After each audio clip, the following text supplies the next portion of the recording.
Minsan nagiging mapusok tayo pagdating sa pag-ibig. Para sa atin ay laro lamang ito na anumang oras ay pwedeng matapos. Kaya nakakalimutan natin na may damdamin tayo na pwedeng masaktan ng dahil sa ating kapusukan. Dear Papa Dudut, magandang gabi sa inyo at sa mga gising pa ng ganitong oras. I'm Kennard, 36 years old, nagtatrabaho sa isang international ship dito sa Sweden.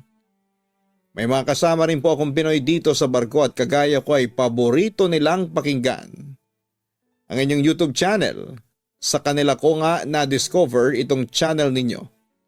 Kasi kapag bored kami dito sa barko ay sama-sama kaming nakikinig sa sulat na inyong binabasa. At ewan kung bakit bigla ko naisipan na sumulat sa inyo ngayon. Siguro kasi gusto ko lang din makakita ng paraan para kahit papaano'y mabawasan ang guilt na nararamdaman ko. Hayaan niyong simulan ko ang kwento ko sa kauna-unahang babae na minahal ko. Janine ang pangalan niya. Matagal ko siyang niligawan, halos 10 taon lang naman. Mula high school, college hanggang sa makatapos na kami ng pag-aaral. Nagkaroon siya ng boyfriend at na broken hearted ako. Ang sabi ng daddy ko ay dapat ay hindi ko pinapaikot ang mundo ko sa iisang babae. Bata pa raw ako at marami pang pwedeng mangyari sa buhay ko. Pero sa lahat ng yon, gusto ko na kasama ko si Janine sa future ko. Gusto ko na siya na ang maging future ko.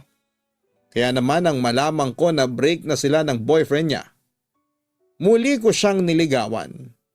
At doon na niya ako sinagot, Papa Dudut. Masaya naman ang naging relasyon namin kasi minahal ko siya ng sobra. Ramdam ko noong una na hindi kami magkapantay ng pagmamahal.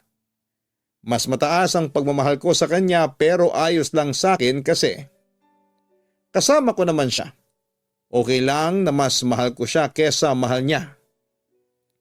Kasi alam ko naman na magiging pantay din yon balang araw.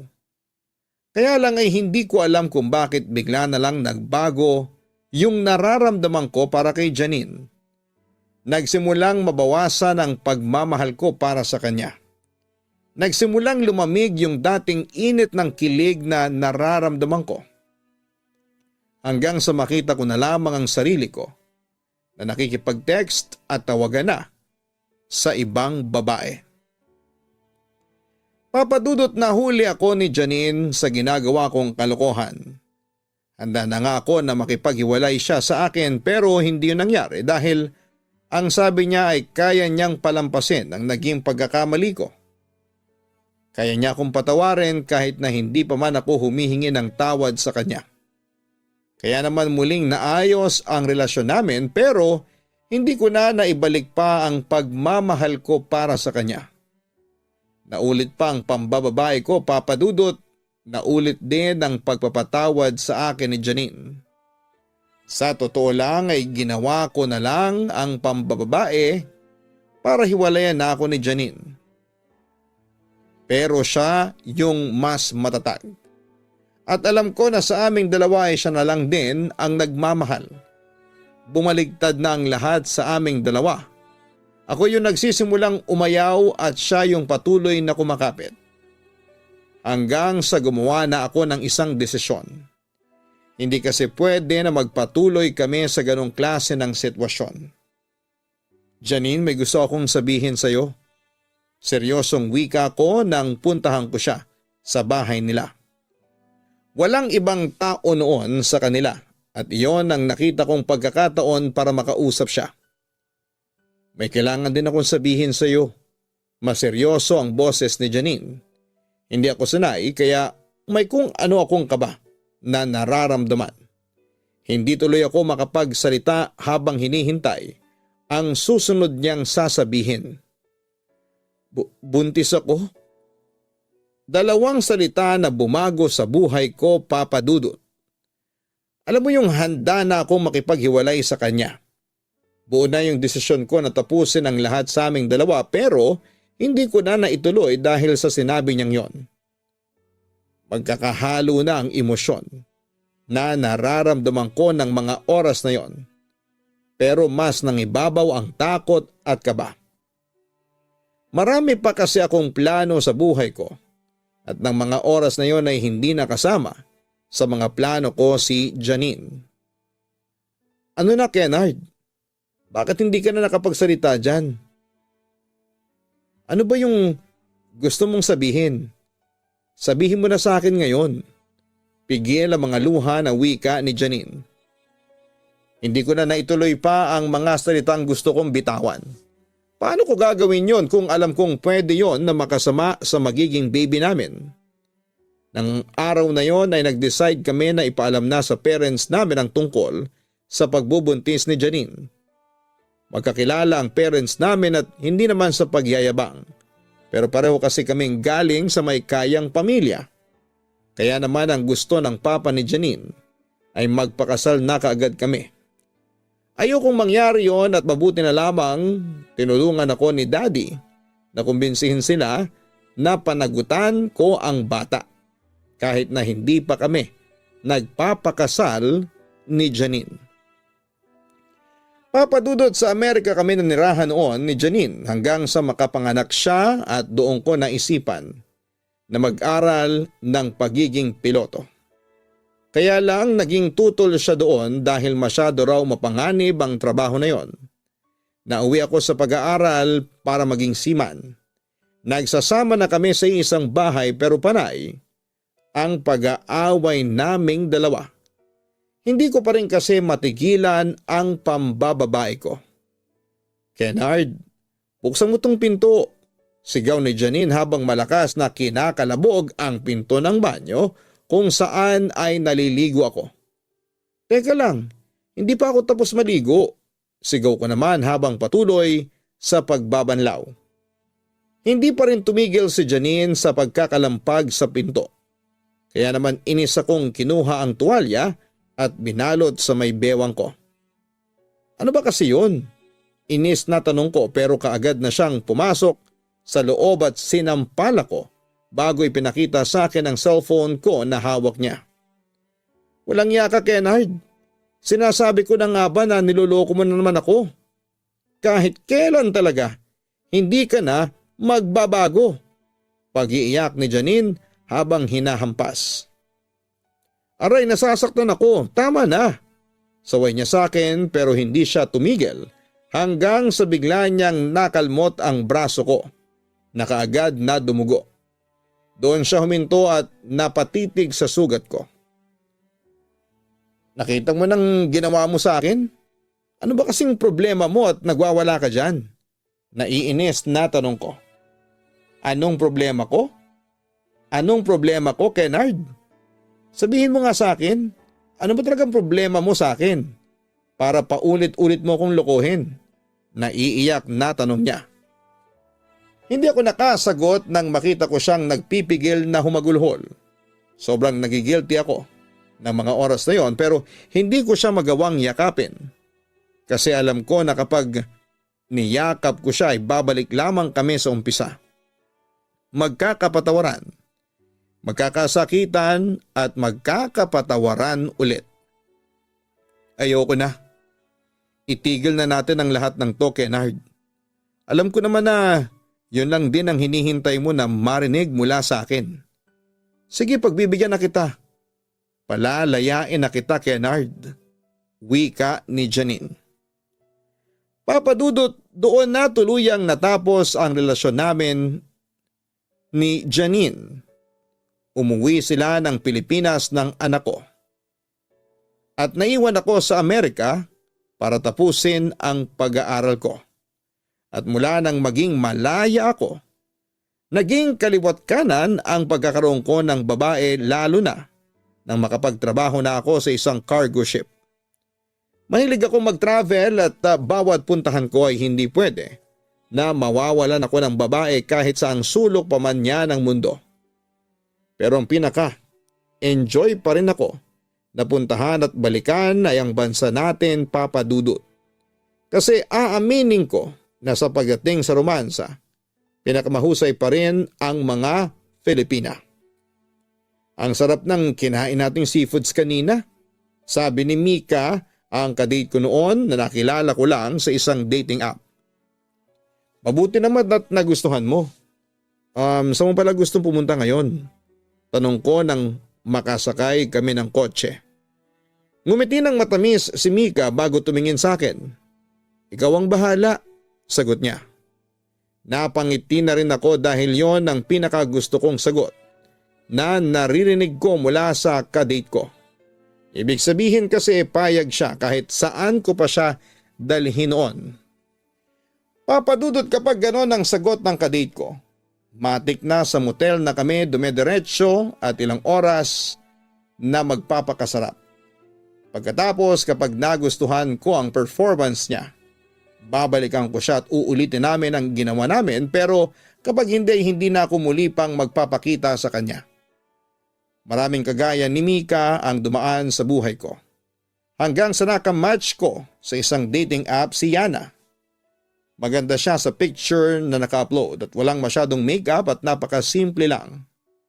Mahinhin siyang magsalita nang makatawagan ko siya. At may 3 linggo na lang akong bakasyon noon sa Pilipinas nang kulitin ko na siyang makipagkita sa akin. Ayaw niya kasi nahihiya raw siya sa akin. Ang sabi ko naman ay wala siyang dapat na ikahiya dahil hindi naman ako kagwapuhan. Akala ko talaga hindi ko na siya makukumbinsi pa na makipagkita sa akin hanggang sa pumayag na rin siya. Mas maganda si Yana sa personal, mas mabait at mas malambing. Kumain muna kami sa restaurant, nanood ng sine hanggang sa dalhin ko na siya sa may motel. Bakit tayo nandito? Tanong ni Yana. Ang sabi mo diba gusto mo na mas makilala ako? Tanong ko rin sa kanya. Oo pero hindi sa ganitong paraan, wika niya. Hinawakan ko ang kamay ni Yana. Huwag kang matakot, akong bahala sa iyo. Tugon ko naman sa kanya. Sa huli papadudot pumayag din si Yana sa gusto kong mangyari. Pumasok kami sa motel. Hinalikan ko siya, hinubad ang lahat ng suot niya ang damit at panloob hanggang sa pumaibabaw na ako sa kanya. Sandali lang. Pagpigil ni Yana sa akin. Bakit? Tanong ko. Naiinip na ako noon dahil nasa kalagitnaan ako ng pag-iinit ng katawan ko. Mangako ka sa akin. Mangako ka na kahit kailan, hindi mo ko iiwan. Medyo naluluha ang mga mata na pakiusap ni Yana. Bumuntong hininga ako at wala sa loob na nangako sa kanya na kahit kailan ay hindi ako mawawala sa buhay niya. Sa pagkakataon na yun ay tuluyan na niyang binigay sa akin ang sarili niya at doon ko nalaman na virgin pa pala siya. Kaya mas lalo akong nag-enjoy na may halong guilt dahil alam ko sa sarili ko na hindi ko rin naman matutupad ang pangako ko sa kanya. Papadudot nang maihatid ko si Yana sa bahay nila. Niyakap pa niya ako ng mahigpit at hinalikan nga sa mga labi. Gusto niya na sana akong ipakilala sa nanay niya. Pero ang sabi ko ay may iba pa akong pupuntahan at kailangan ko nang umalis. Hindi niya na rin ako pinigilan pero muli niyang niyakap ng mahigpit. Babalikan mo ako ha. Nangako ka sa akin na kahit kailan, hindi ka mawawala sa buhay ko, wika niya. Oo, tanging nasagot ko na lamang sa kanya bago umalis sa may tapat ng bahay nila. Papadudot mula ng araw na yon, palagi na siyang nagme-message sa may dating app kung saan kami nagkakilala. Hindi ko kasi binigay sa kanya ang Facebook ko at sinabi ko na wala akong social media. Kahit na ang totoo ay wala namang dahilan para ibigay ko yon sa kanya.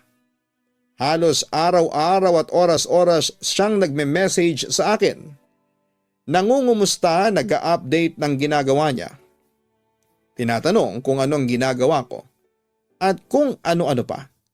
Medyo naiirita na rin ako hanggang sa in-unmatch ko na nga siya sa list ko nang walang paalam mula sa kanya. Para sa akin kasi, kaya nga hindi ako nag-girlfriend kasi ayoko ng responsibilidad at sakit ng ulo. Nasasakal na ako sa ginagawa sa akin ni Yana noon, papadudot. 2 linggo na lamang ang bakasyon ko noon sa Pilipinas at gusto ko yon na sulitin. Kaya muli ako naghanap ng kadate na pwedeng ikama. Hindi naman ako nahirapan dahil napakadaling maghanap ng babae mula sa dating app at doon ko na nakamatch si Rona. Wild siya kumpara sa ibang Filipina na nakadate ko. Sa loob pa lang ng kotse na nakaparada sa madilim na park ay hinahalikan na niya ako kaagad. Gumanti naman ako at hindi nagpatalo sa kanya. Nakipaglaban ang dila ko habang ang kamay ko ay namamasyal sa iba't ibang parte ng kanyang katawan. Napapikit ako ng dahan-dahan na bumaba ang mga labi niya sa may liig ko at ang kamay niya ay pumasok sa loob ng pantalong ko. Ang sabi mo, hindi mo ko iiwan. Boses yun ni Yana na biglang nagpamulat ng mga mata ko. Bahagya ko pang naitulak si Rona. Wala sa loob na napatingin ako sa rear view mirror ng kotse ko. At nanlaki ang mga mata ko nang makita ko si Yana na nasa passenger seat. Maputla ang mukha at walang tigil sa pagluha. Kaagad akong lumingon at niyakap ng malamig na hangin ng aircon ng buong katawan ko. Nang wala akong kahit na ano o sinong nakita doon. Anong nangyari? Okay ka lang? Kunot ang noong tanong ni Rona. Pilit ang sarili ko na tumango bilang tugon. Para kasing totoo yung nakita at narinig ko. Parang totoo ng mga oras na yon ay kasama ko lang sa loob ng kotse si Yana. Papadudot na wala na ang init noon sa katawan ko kaya nagyaya na akong umuwi. Okay lang naman kay Rona basta babawi daw ako sa next date naming dalawa. Nang makauwi ako ng bahay, sinabi ni Mami na may naghahanap daw sa akin, Papadudot, na babae at hindi ko inaasahan nang babanggitin niya na pangalan. Yana. Hindi ko alam kung paano nalaman ni Yana ang address ko. At sa totoo lang ay medyo na-creepyhan ako kasi first name ko lang naman ang ibinigay ko sa kanya. Hindi lang yon dahil nagsimula akong bangungutin ng dahil sa kanya. Sinasakal niya, sinasaksak ng kutsilyo hanggang sa pati ang anak ko na noon ay 11 years old na ay napapanaginipan ko na sinasaktan niya rin.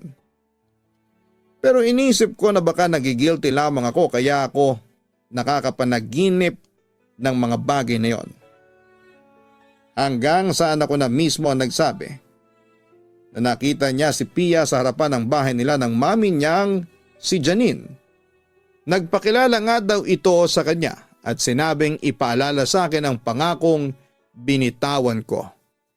Papadudot nakaramdam na ako ng inis noon dahil parang pati ang anak ko ay gusto niyang idamay sa kabaliwan niya sa akin. Kaya nag-decide na ako na puntahan siya sa bahay nila at nagulat ako nang malaman ko napatay na pala si Yana. Inatake raw ito ng asthma dahil sa marinding pag-iyak ng dahil sa isang lalaki. Yung nanay niya mismo ang nagkwento sa akin habang umiiyak ito at hindi ko maamin sa kanya nang mga oras na yon na ang lalaking naging dahilan para maulila siya sa kanyang anak ay ako. Ilang araw at gabi ko pa siyang naramdaman, Papadudot, pero nang makabalik na ako sa abroad kahit paano ay nawala na siya sa mga panaginip ko. Naisip ko na baka konsensya ko lang yon dahil alam ko sa sarili ko na ako ang may kasalanan kung bakit siya namatay. Papadudot, dito na rin ako nagtatapos sa sulat ko. Maraming salamat po sa pagbasa nito. Lubos na gumagalang, Kennard. Alam po ninyo ay maraming pwedeng magawa ang pagiging mapusok ng isang tao at pwede rin siyang makasakit ng damdamin ng ibang tao. Kaya naman dapat na marunong tayong umiwas sa tukso at maging responsable sa mga kilos o desisyon. Dahil hindi rin natin alam ay pwede rin po itong magbigay ng kapahamakan sa ibang taong nakapaligid sa atin. Hanapin po ang Kaistorya Horror YouTube channel para sa mga nakakatakot na araw-araw naming ina-upload na mga kwento. Uulitin ko po, Kaistorya Horror po ang hahanapin po ninyo sa YouTube. Pwede rin pong makita sa homepage ng channel na ito ang link ng Kaistorya Horror. Ganon din ang Gianna Vlogs. Meron po kaming bagong upload ngayong araw na ito. para po yan sa aming weekly family vlogs. Maraming salamat po sa inyong lahat. Isang magandang gabi sa inyo at sa lahat ng mga nakatutok ngayon sa inyong YouTube channel Papa Dudut. Sumulat po ako para magbahagi ng aking storya na matagal ko nang gustong i-share sa inyo. Siya nga pala, tawagin niyo na lamang po ako sa pangalang Patrick. Magti-31 this coming December 22, 2023. Nagwo-work ako bilang casino dealer sa Okada, Manila at usually panggabi ang duty ko. Kaya nagkakaroon ako ng pagkakataong makinig ng inyong programa sa tanghalian. Ngayon pala aminin ko sa inyo na isa akong fuckboy. Sa madaling sabi, isa akong lalaking active sa sex o sa pakikipagtalik. Ewan ko ba pero hilig talaga yon ng katawan ko. Katunayan, Papa Dudut, ay 4 to 5 times a week ako kung makipagtalik. At hindi na mabilang ang mga babae at lalaking nadala ko at nakasama sa kama. Basta matipuhan ko ang isang tao, mapababae man yan o lalaki, ay gumagawa talaga ako ng paraan para pumayag siyang maikama ko. At walang humihindi sa akin. Siguro dahil na rin sa good looks ko at charming personality. Pero Papa Dudut, hanggang sex lang ang gusto ko. Never akong nag-commit sa isang relationship. Ako kasi ang tipo ng tao na pagkatapos naming mag-sex ay wala na. Tapos na ang papel niya sa buhay ko. Well, masaya naman ako sa aking buhay, only sex that brings happiness. Yun ang akala ko. Isang araw habang kakatapos ko lang magbanat ng muscles at abs sa gym ay napukaw ang aking atensyon sa isang babaeng alam kong bagong salta lang. Maganda siya, chinita, pitit, pero sexy. Pero hindi ko siya magawang lapitan dahil may kasama siyang isang lalaking matangkad. Malaki ang katawan at ang itsura niya ay parang mambubugbog anumang oras. Kaya hanggang pasulyap-sulyap lamang ako sa babae. Pero narinig ko ang kanyang pangalan sa lalaking kasama niya. Jorisa. Tinandaan ko yon, Papa Dudut. At nang makapag-shower na ako at makaalis ng gym, ay agad kong hinanap sa search box ng Facebook ang Jorisa. Sa kasamaang palad ay hindi ko nahanap ang babae sa social network na yon. Pero hindi ako nawala ng pag-asa noon dahil alam ko na magkakaroon din ako ng pagkakataong makilala ang babaeng yon sa mga susunod na araw. Yun nga lang, kinabukasan at sa mga sumunod na araw ay hindi ko na nakita pa ang babaeng yon. Nakaramdam ako ng lungkot pero nagpasya na rin akong mag-move on. Inisip ko na lamang na sa 114 million na populasyon ng Pilipinas ay marami pa akong mahahanap na iba. Hanggang sa isang araw habang nababagot ako, ay sumali ako sa isang group sa Facebook na naghahanap ng kaibigan, boyfriend o girlfriend at pati na rin ng mga fubo o fuck buddies. At habang nagbabrowse ako ng mga post, ay laking gulat ko nang makita ko ang isang pamilyar na mukha sa isang selfie, si Jorisa. Marami ang nag-comment sa post na siya mismo ang may gawa. Siguro ay dahil sa napakaganda talaga ni Jorisa at sexy. Besides ay siya lang yata ang hindi naka-filter ang selfie kaya litaw na litaw talaga ang kanyang ganda. Papa Dudut, wala akong inaksayang panahon noon at dali-dali kong inad ang kanyang Facebook profile once na makonfirm kong siya na ngayon. Siguro ay naghintay lamang ako ng ilang oras at inaccept niya ang aking friend request. Dali-dali ako nag-message sa kanya sa Messenger at nagpakilala sa kanya. Sinabi ko rin sa kanya na nakita ko na siya isang beses sa gym na pinapasukan ko. After an hour, nag-reply siya sa akin at natatandaan daw niya ako. Katunayan, inamin sa akin ni Jorisa na napukaw ko raw ang kanyang atensyon dahil ang hot ko raw. Natuwa naman ako sa aking nabasa at parang gusto kong tumambling na noon sa sobrang pagkatuwa ko. Pagkatapos noon ay nag-getting to know each other na kami. Doon ko nalaman na taga Sembo, Makati siya. That time she was 24 years old at 5 taon ang tanda ko sa kanya. At nagwo-work siya sa isang TV station located sa Reliance, Mandaluyong. Tinanong ko rin sa kanya kung sino yung lalaking kasama niya noong pumunta siya sa gym na pinapasukan ko. Nahalata ko ang pag-aalinlangan sa kanya pero sinagot din niya ang aking tanong.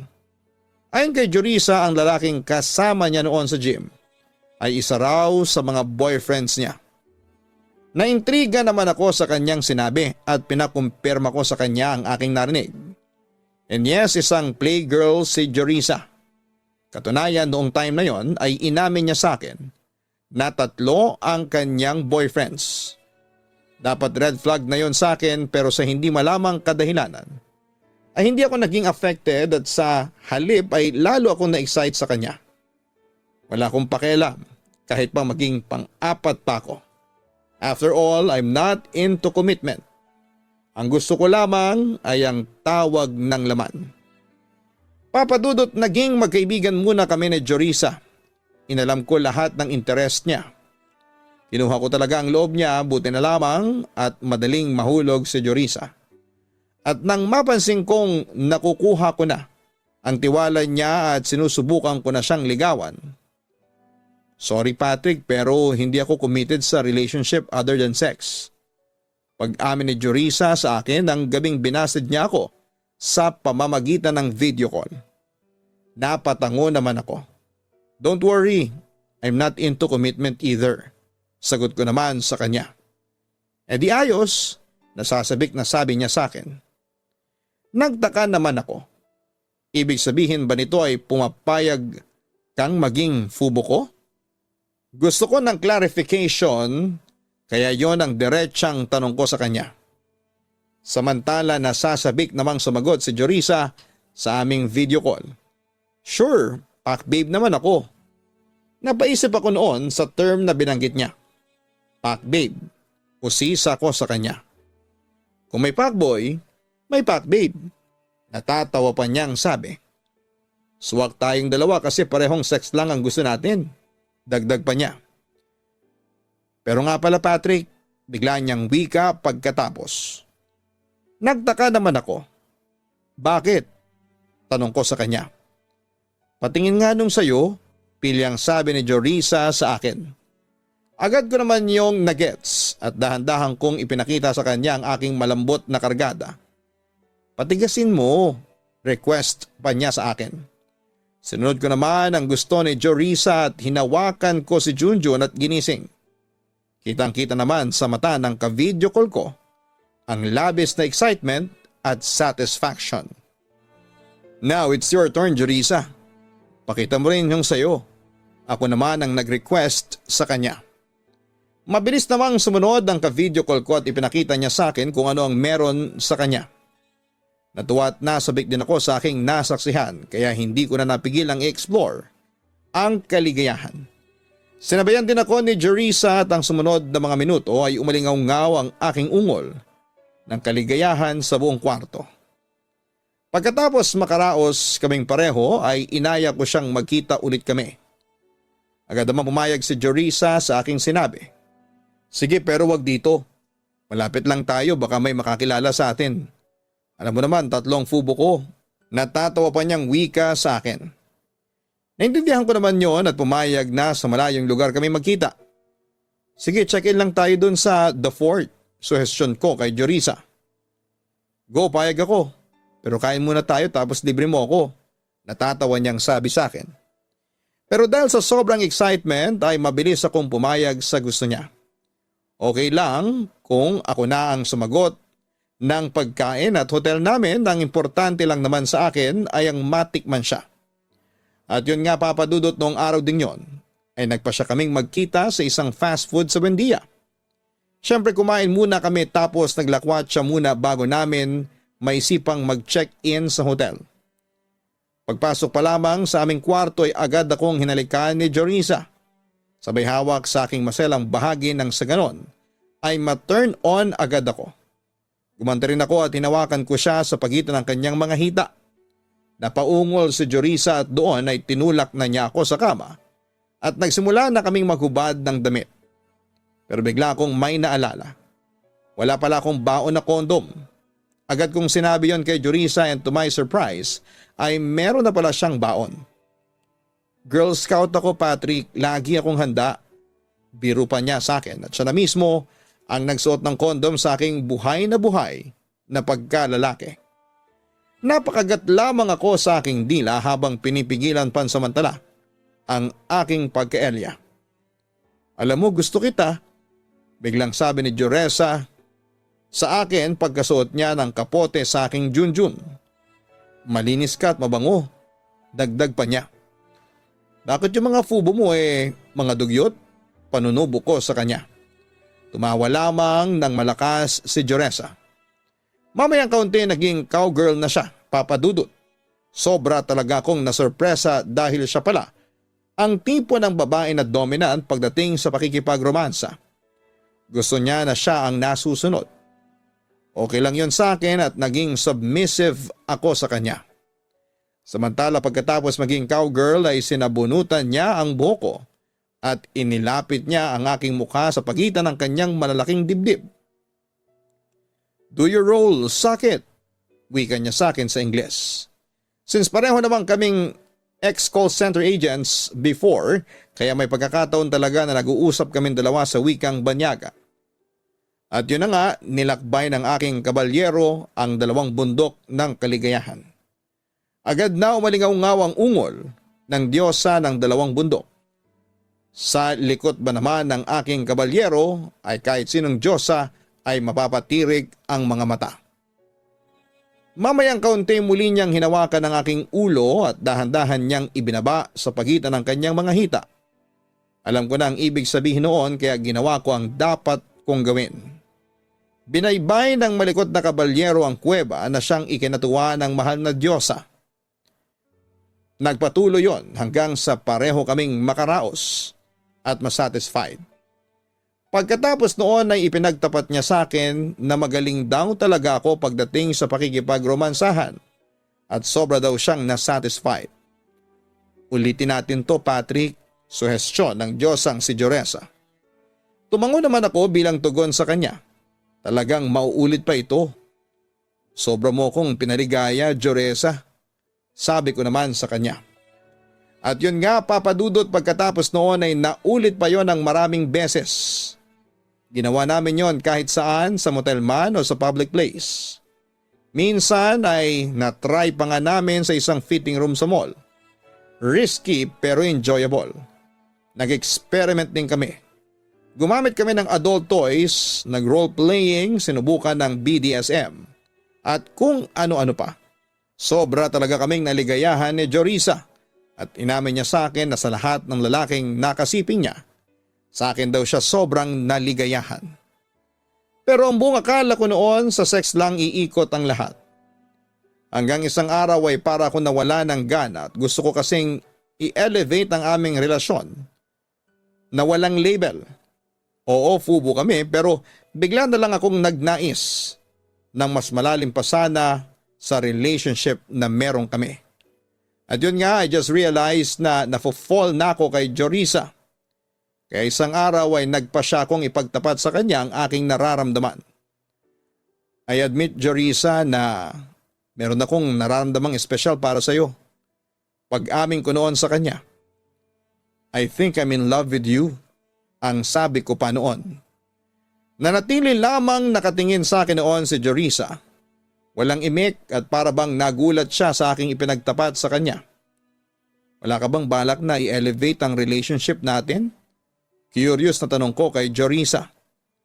What relationship? Tila ba confused niyang balik sa akin. You know, from fubo to real lovers. Nahihiya kong sabi sa kanya. Samantala'y nakita kong nagbuntong hininga si Jorisa pagkatapos ay nagsalita ito. I'm sorry, Patrick, pero I'm not into this kind of relationship. Pagtatapat niya sa akin. I have no special feelings for you maliban sa pagiging fubo. Dagdag pa niya. Hindi naman ako nakaimik noon pero aaminin kong sobra akong nasaktan sa aking narinig. Mabait ka, gentleman ka rin. And I feel you care for me. Pero hindi kasi ako ang marrying type of person. All I want is sex. Agad naman akong tumutol sa kanyang sinabi. Huwag mong sabihin yan. May love ka pa rin. I know, Patrick. Unfortunately, hindi ikaw ang lalaking yon. Diretsang pag-amin niya sa akin. At that point, Papa Dudut, ay parang gusto ko nang umiyak sa harapan niya pero pinigilan ko. Nagpaalam na ako sa kanya pagkatapos. Pero habang nasa biyahe pa uwi ay hindi ko na napigilang umiyak. From there I realized na kahit ang fuckboy na tulad ko ay matututo ring magmahal. Unfortunately, na-in-love ako sa isang pack babe tulad ni Jorisa. Papa Dudut, pagkatapos noon ay bigla na lamang naputol ang communication namin ni Jorisa. Hindi na siya nagparamdam sa akin. Kahit sa Facebook ay nawala na ako ng contact sa kanya dahil blinak na niya ako. Ang huli ko na lang na naging balita sa kanya ay marami pa pala siyang lalaking fubu bukod sa akin. Siguro mga 6 pa. Nag-launch na rin siya noon ng sarili niyang alter account at nag-post ng mga X-rated videos and photos sa Twitter. Napanood ko ng iba't ibang lalaki ang nakakatalik niya. At isa na roon yung lalaking dati kong nakita na kasama ni Jorisa sa gym. It turns out na isa pala yung adult content creator. At ito rin ang nagkumbinsi kay Jorisa na pasukin ang mundo ng pornography. Papadudot sa ngayon ay tuloy pa rin ang buhay. Nare-respeto ko ang kanyang desisyon at wala na akong kahit na anong tampo kay Jorisa. Balik din ako sa aking dating gawi, ang pagiging isang fuckboy. Katunayan ay nagbabalak na rin akong pasukin ang pagiging adult content creator. Actually, nagsimula na yon nang mag-guest ako kay Cebu Milker, isang kilalang adult content creator ngayon sa Pilipinas. Pero that time ay nakatakip pa ang aking mukha ng bonnet. At neto lang taon na to ay nagpasya na rin akong ilantad ang aking muka nang mag-guest din ako sa isa pang adult content creator, si The Real Sergey. Although wala pa akong balak na magkaroon ng sariling OnlyFans o alter account, but I'm going there. Tinitimbang ko lang muna kung ano ang magiging epekto nito sa aking pagkatao, sa aking trabaho at sa relasyon ko sa aking pamilya. Kaya sa ngayon ay pinagtutuunan ko muna ng pansin ang aking trabaho bilang casino dealer sa Okada, Manila. Papa Dudut, hanggang dito na lamang ang kwentuhan natin at sana'y mabasa nyo ito at mapili sanang basahin sa inyong channel. God bless and more power sa inyong lahat. Lubos na nagpapasalamat, Patrick. Hanapin ang Kaistorya Horror YouTube channel para sa mga daily uploads ng mga horror stories. Maraming salamat po sa inyong lahat.